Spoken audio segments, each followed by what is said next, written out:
Welcome to Adult Sabbath School Podcast. Please subscribe to the channel, share it with a friend, and write any questions or comments you have below. This is the question, isn't it? It's the one that comes up all the time.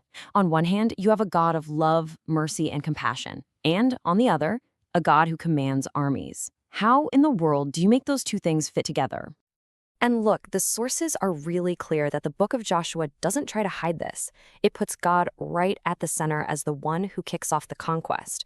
So that just makes the question even more pressing. How do we even start to understand this?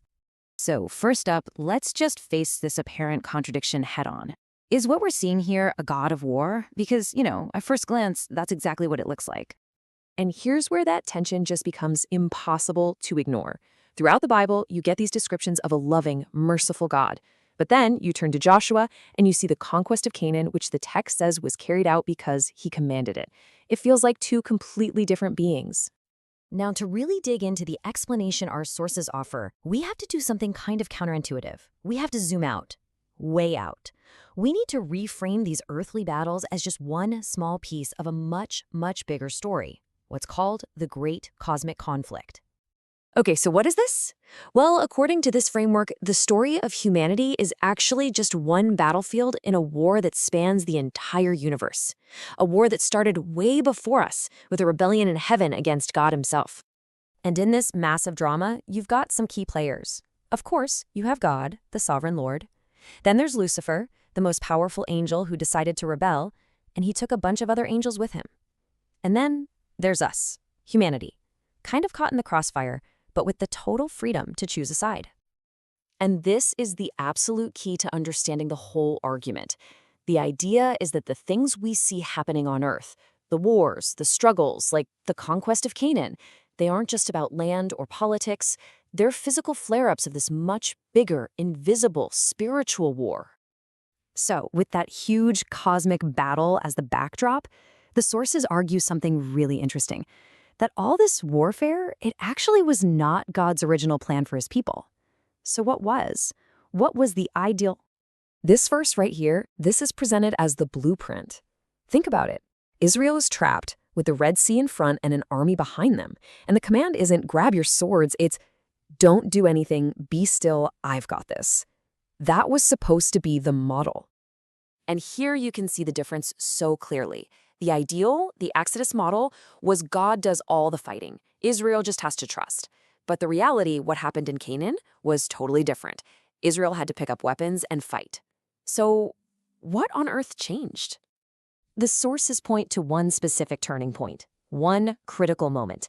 The shift from that ideal plan to the reality of warfare was, in this view, a direct result of Israel's unbelief. It was a failure of trust. So here's how it played out. You start with the ideal plan. God fights for them. But then, almost immediately after the Exodus, the people start complaining, grumbling, basically saying, is God even really with us? And as a consequence, God allows enemies to come against them, which forces a brand new strategy. Now you have to fight, so you can relearn how to depend on me. And this quote from one of our sources just lays it out there, plain and simple. It directly connects the dots. The whole reason Israel had to become a nation of warriors is framed as a result of their own lack of faith. It wasn't God's first choice. So this whole business of warfare is presented as an accommodation, It wasn't plan A. The laws about war only came much later, after years in the wilderness.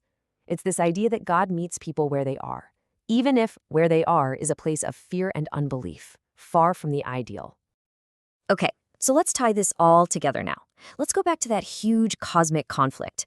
What was the ultimate point of these battles, especially that really difficult command to completely wipe out the Canaanites? And this right here is the final piece of the explanation. The conquest of Canaan wasn't really about getting real estate. It's presented as a small-scale physical preview of a final universal judgment against evil.